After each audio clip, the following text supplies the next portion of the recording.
Charli DAmelio is facing swift backlash after she made some controversial comments. Logan Paul sparks backlash of his own.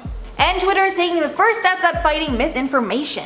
All of those stories coming up for you right now on IO, but before we get into today's video, make sure you give it a like because it really helps us out. Starting off with our Charli story. So TikTok queen Charli DAmelio is now under fire after fans were not happy with comments that she made in a recent YouTube video. The video was posted on the DAmelio family's YouTube channel, and the video was called Our First Mystery Guest Dinner with the DAmelios. And the mystery guest was none other than James Charles. The video in general was honestly pretty awkward and a little hard to watch, with most of the conversation taking place between James and the parents. Also, the family was low-key pretty rude to their chef the whole time too, other than James, who was actually really respectful. But the comment that caused the issue was when the sisters started talking about how their fame has been so fast and talking about a milestone that is coming up, with Charli saying that it's almost 1 year since she hit 1 million followers on the app, with her saying, "I wish I had more time. Imagine if I hit 100 mil a year after hitting a mil." And then James quickly clapped back to that saying, "Was the 95 mil not enough for you?" And then Charli awkwardly responded back, "Oh, I was just saying even numbers," then laughing and sticking her tongue out at the camera. And obviously people were not too happy with that, considering Charli is by far the largest creator on the platform currently. She should be happy with any number that she has, especially since her rise to fame is the fastest that has ever taken place, and it's completely changed her entire life. And the responses on the video are pretty savage, with people commenting things like, "It's very obviously a joke on James's part, but still she's more famous at 16-17 than most people will ever be in their lifetimes, and being a famous teen can inflate your ego something fierce." And then, "Thank you James for serving straight sass for dinner. Say what you want about him, but he's the only person at the table with a personality." And honestly, where is the lie? I swear that whole family is just so bland. And then my personal favorite, do these guys know you don't have to post a video if it's bad or embarrassing? But with what she said, these comments are completely warranted. Is this girl seriously complaining for being the most famous teen on earth and never having to work a real job in her life?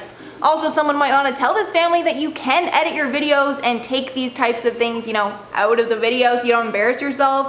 Or maybe they're going the Kardashian method and are down for some controversy, I guess. Who knows? Yeah, I think that's the same video where Dixie got caught picking her nose? Picking her nose. Yeah. And eating it. But do you not? What? I didn't know that update. Yeah, they zoom in and she takes it off of her fingernail. I'm like, does their editor hate them? I honestly think you don't need to put these videos out. Have the final edit on every video. Yeah. Contact us. Do you need someone? Yeah, we can get you someone. We can help you. Unless this is what, like you said, unless this is what they're going for, which could be totally understandable. But if that is what you're going for, maybe distance yourself from James Charles and other YouTubers, because ever since they started being more on YouTube, nothing but trouble. Yeah. When they were on TikTok, fine, we barely heard about them. Yeah, no one really cared. They were silently relevant on their zone. But now that they're trying to do features on YouTube, it's they're just getting into scandal after scandal. Yeah. Maybe it's just the nature of YouTube. But speaking of scandals, let's get into Logan Paul's scandal.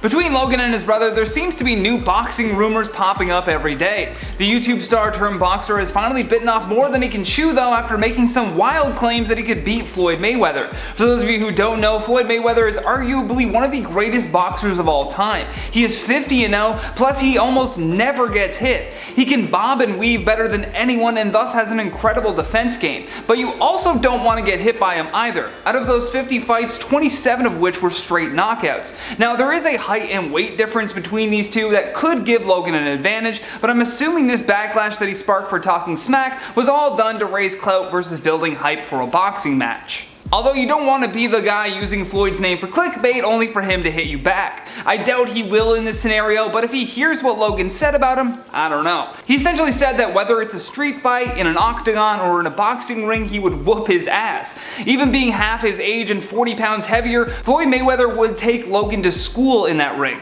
What are your thoughts on this fight though? Would you like to see it actually happen? Let me know in those comments down below. Do you think Logan Paul will actually fight Floyd Mayweather?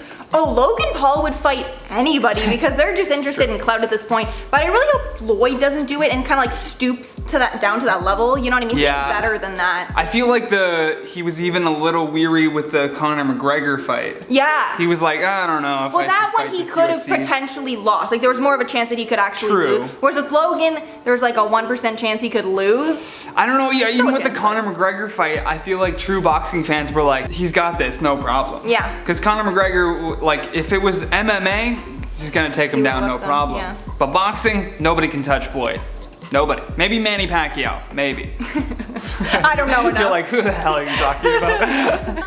And now for some fake news. It's a known fact that people are starting to trust social media sites like Twitter and Facebook a lot less over time. And people don't think that these companies are doing enough to stop misinformation or fake news from going viral on their platform. And Twitter has recently taken action to try and stop fake news from spreading. And if you use the platform regularly, then you've probably seen that they're now labeling tweets that might be spreading false information as false or disputed, so people have a better idea of what's actually true. Twitter posted a blog about the subject last week, sharing that 300,000 tweets were labeled under the new rules since it was enacted, which is 0.2% of all US election-related tweets sent during that time. 456 of those tweets were also covered by a warning message that had engagement features limited, which means that users could not retweet, like, or reply to that tweet. They could only quote tweet it by adding other information. And apparently because of Twitter's new guidelines, they saw a lot less interaction with these flagged tweets, with a 29% decrease in the number of quote tweets on them. The reason for this is the fact that when you try to quote tweet one of their flagged tweets, you'll first be given an article that disputes the claim in that tweet. And all in all, with their metrics, these new guidelines are making a difference to fight false claims. Twitter also commented on the changes they have made to trending topics or hashtags that have now been adding more context or explanation to threads. They said that these new additions are slowing trends on their platform, so they will be dialing back so trends can appear closer to real time, but they're not going away. So good to see some things are changing, but hopefully Twitter doesn't overstep either. But before we get out of here, let's check out some of your comments from the video titled Ellen DeGeneres' Big Win, Trump Accidentally Admits Defeat, and Rick Moranis NYC Attacker Arrested. Rebecca Johnson says, the way Canadians say sorry is interesting. Yeah, people don't like that we say sorry. I know, I get that all the time. What, I'm supposed to say sorry? Sorry. I'm sore. I'm sorry. That's how Americans I guess I say you're sore-y, like I'm sore, like my leg is sore-y, but sorry. we can't hear the difference. Dusk Bunny says, what kind of maniac would attack Rick Moranis?